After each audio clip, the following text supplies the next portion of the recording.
Hi everybody. So this week we're going to talk a bit about storytelling and narrative. You have some readings that are around that topic as well. And this is all to get you thinking and to prepare you for Project 3, which deals with you creating a narrative about your community. And of course, the purpose of that is to draw your audience in and get them to be engaged with what you are talking about through story. Because as we know, storytelling is powerful. So let's start first with talking about the first video that you watch, and it's a TED Talk by Chimamanda Adichie, and she is a Nigerian author, actually one of my favorites. She has quite a few really excellent books. If you're interested, I can make some recommendations. And so the title of this video is The Danger of a Single Story. And of course, she's talking here about stereotypes, about racism, about people having lack of information and making sweeping generalizations. So for example, she talks about people's view of Nigeria or Africa, like referring to Africa as this monolith, when it's a continent full of many different countries with lots of different cultures and geographical locations. But nonetheless, there's this residual perspective of Africa as a place of poverty, people living in huts. So when she comes to school in the United States and her roommate looks at her like feeling sympathetic that she grew up in this, hut somewhere, when actually Adichie grew up in Lagos, a major city. So it's a great example of how a single story can really damage the perspective of someone. And so I want to talk, that's generally what she's talking about, but let's talk about the tools that she's using to communicate to her audience that make it so interesting to watch the video. So she's using storytelling as a persuasive tool. You'll notice from the beginning to the end, she has lots of different anecdotes, and anecdotes are small stories to communicate an idea, but she has a lesson behind her story. So she's not just telling stories for no reason. Similarly, when you're using storytelling with your project, you don't want to just tell a story for the sake of telling a story, but rather to communicate a bigger lesson for your audience. So you're getting them interested, you're drawing them in, and then communicating, bam, that lesson that you want them to learn. So you can see similar stories about education from Malcolm X's Learning to Read, the idea of white stream education. And some good questions for you to ponder actually as you're reading and thinking is, how can we use story and storytelling to break these single stories?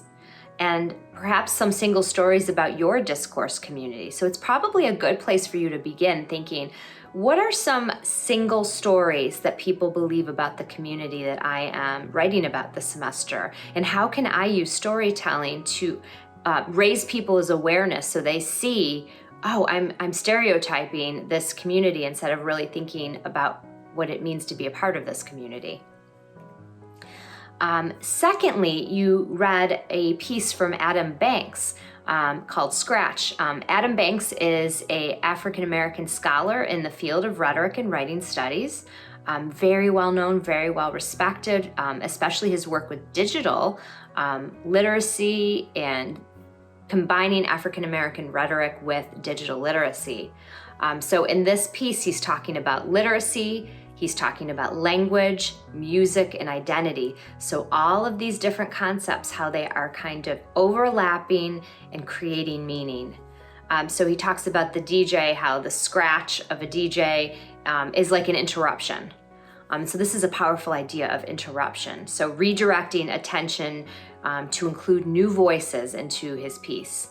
So it's a really great it's a great tool for you to use in your writing. How can you interrupt people's ideas about your community through using persuasive techniques? And he also talks a bit about remix. So remix is the idea of taking something. So for instance, this is something really powerful, very frequently used on YouTube, where you take a genre and you remix it, or you take music and you overlay it on something else and create something new. So it's really just taking something that is already created and making it our own. So this is another good question for you to think about. What are the benefits of remixing?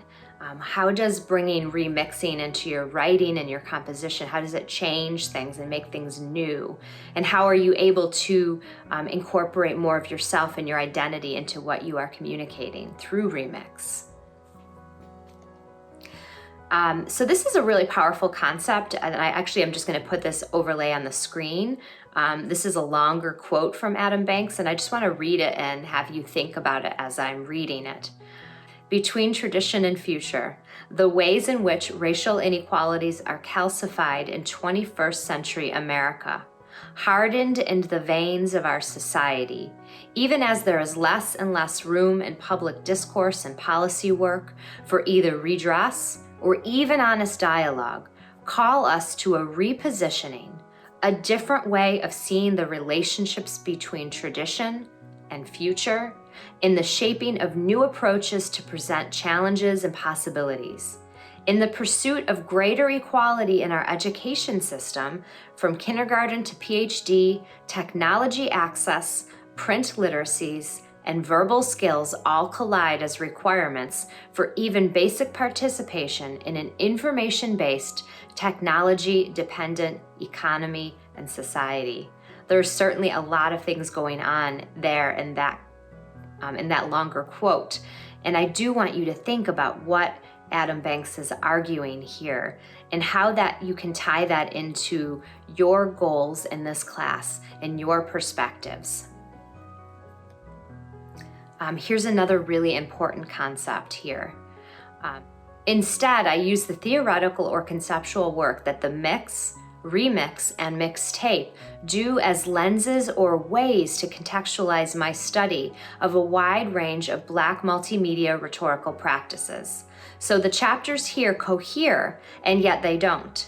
They flow, and yet they cut to other tracks, other conversations, looping in other voices to what might seem to be idiosyncratic ways. Some quotes get looped repeatedly to serve a function, like that of the sample. Foundational ideas I borrow and build on that are too important for a single reference, and the prose itself spins, develops in circular ways at times, working through layering and repetition as well as through linear argument.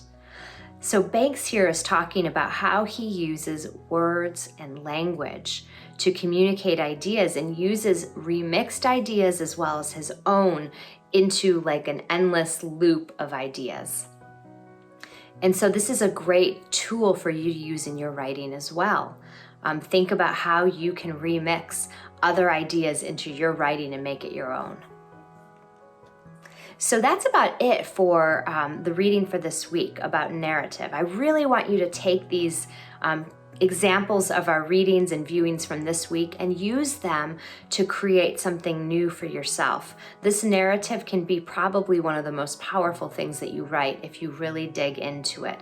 I want you to use storytelling to communicate in ways that you haven't been able to do thus far. So keep up the great work. We'll be in touch very soon. Bye-bye.